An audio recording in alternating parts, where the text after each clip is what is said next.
আসসালামু আলাইকুম ও রহমতুল্লাহি ওয়া বারাকাতুহু। বিসমিল্লাহির রহমানির রহিম। হিন্দু ধর্মের গোপন কথা একটি ভিন্ন ধর্মী যুক্তিসঙ্গত বই। বেদ প্রথম আসমানি গ্রন্থ। বেদ পরিচিতি। আমরা সর্বাগ্রে খোদারেই উপাসনা করে থাকি। ঋগ্বেদ।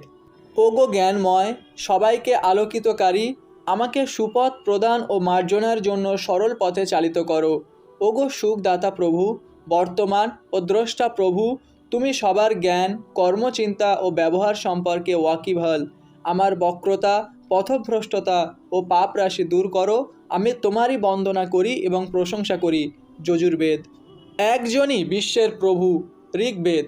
জনগণ শোনো, মানুষের মাঝে নরাশংস অর্থাৎ মোহাম্মদ এর সর্বোচ্চ গুণকীর্তন করা হবে। অথর্ববেদ। সে শেষ দিনকে ভুলিয়ে জ্ঞান ও বুদ্ধিকে অহংকার সরিয়ে দিয়ে আমার নির্ধারিত সীমারেখা টপকে যাচ্ছে। ঋগ্বেদ।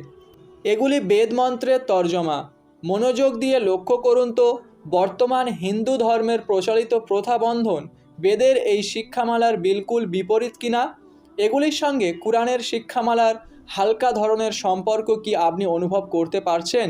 কিছু গুণাগুন্তি এরূপ দৃষ্টান্ত নয়, বরং সমগ্র বেদটি এরূপ শিক্ষামালায় ভরপুর। এ ব্যাপারে আরও কিছু উদাহরণ অধ্যায়ের শেষ দিকে উদ্ধৃত হবে। তার আগে সাধারণ হিন্দুদের দৃষ্টিতে বেদের স্থান কোথায় এবং যেসব খ্রিস্টান মুসলিম বেদ গবেষণা করেছেন তাদের কথাগুলি দেখে আসুন। সাধারণ হিন্দুদের বিশ্বাস হলো বেদ হলো শ্রুতি জ্ঞান, শ্রবণ ভিত্তিক জ্ঞান। হাজার হাজার বছর যাবৎ বেদ কোথাও লিখিত আকারে ছিল না। এই জ্ঞান পণ্ডিতদের স্মৃতিতে রক্ষিত ছিল এবং এভাবে তা চলে আসছিল। সর্বপ্রথম ম্যাক্স মুলার কঠিন পরিশ্রম করে বেদ মুখস্থকারী পণ্ডিতদের কাছ থেকে তা লিখিত রূপ দেন।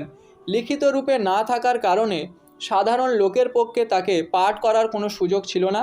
সুস্পষ্ট, সবার জন্য বেদ শোনারও অনুমতি ছিল না। তামাম হিন্দুরা মনে করেন যে প্রকৃত বেদের সংখ্যা একটিই ছিল, কিন্তু এখন 4টি বেদ পাওয়া যায়। এ ব্যাপারে বিভিন্ন মতামত ও অনুমান পাওয়া যায়। কিছু লোক মনে করেন যে প্রকৃত বেদ হারিয়ে গেছে, কেউ কেউ মনে করেন ওই 4টির মধ্যেই একটি প্রকৃত বেদ, আবার কিছু লোক একটি বেদকেই 4 ভাগে বিভক্ত মনে করেন। বেদ হলো দেববাণী বা কালামে ইলাহি। হিন্দুরা রামায়ণ মহাভারতকে ঋষিদের রচনা বললেও বেদকে কিন্তু ঐশী বাণী বলেন। বেদ হলো ব্রহ্মের নিজ জ্ঞান, খোদার সত্তাবাচক জ্ঞান।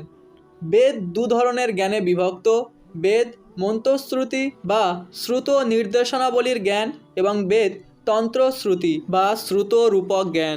বেদ আদি গ্রন্থ অর্থাৎ সর্বপ্রথম সহিফা। বর্তমান যুগে বেদের উপর সর্বপ্রথম গবেষণা করেন ম্যাক্স মুলার।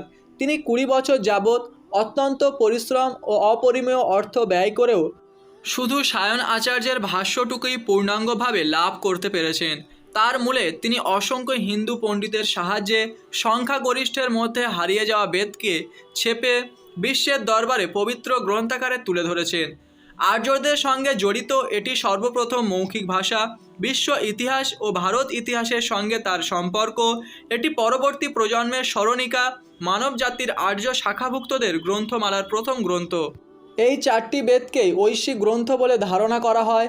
হামেশা প্রচলিত বলে একে মনে করা হয় মহাস্রষ্টার তরফ থেকে এটি পাওয়া গেছে। কোথা থেকে তার সূচনা এ ব্যাপারে মতভেদ থাকলেও তা যে খোদার সদর উপহার এতে দ্বিমত নেই। বর্তমান রূপ ধারণা পর্যন্ত বেদের বিষয়বস্তুর ব্যাপারে মতভেদ রয়েছে।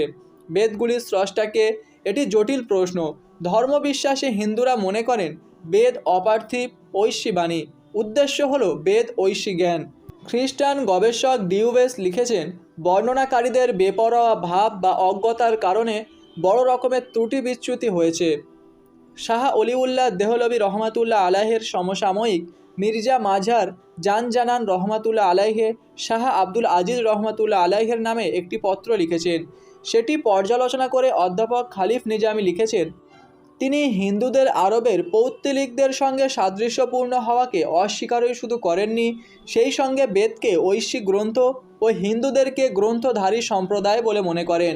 মাজাহিরুল উলুম সাহারানপুরের মুফতি মাওলানা মোহাম্মদ ইয়াহিয়া সাহেব এক প্রশ্নের উত্তরে লিখেছেন, মির্জা মাঝার জানজাহান রহমাতুল্লাহ আলাইহের চিঠিপত্রে বেদের ব্যাপারে লেখনী মজুদ আছে। তিনি বেদকে ঐশী প্রত্যাদিষ্ট গ্রন্থ বলে নির্ধারণ করেছেন। এমনকি মাওলানা শাহ আব্দুল আজিজ ও মাওলানা আব্দুল হাই সাহেব লখনৌবির ফাতোয়া গ্রন্থে তাদের অনুসরণীয়দের কথা আছে। সেই অনুসরণীয় ব্যক্তিত্বদের তারা বলে থাকে অবতার। মোটামুটি কথা হলো, যে ব্যক্তি আর্যদের মতো আপন ধর্মকে আসমানি ধর্ম এবং ধর্মগ্রন্থিকে প্রত্যাদিষ্ট বলে থাকে, তাদের দাবির সপক্ষে প্রমাণ চাওয়া যেতে পারে, কিন্তু অকারণে দৃঢ়ভাবে অস্বীকার করা যাবে না। তাই আমাদের শিক্ষক মাওলানা আসাদুল্লাহ সাহেব তাদের প্রতি অনুচিত কথা প্রয়োগ করতেন না। দারুল উলুম দেওবন্দের প্রতিষ্ঠাতা মাওলানা মোহাম্মদ কাসিম সাহেব নানুতুবির মতামত এ ব্যাপারে এতখানি সুন্দর ছিল যে রামচন্দ্র ও কৃষ্ণ সম্পর্কেও ধৃষ্টতা দেখাতে নিষেধ করতেন, কেননা তাদের খোদাভীরু হওয়ার সম্ভাবতার ধারণা তিনি পোষণ করতেন। আল্লাহু আকবার।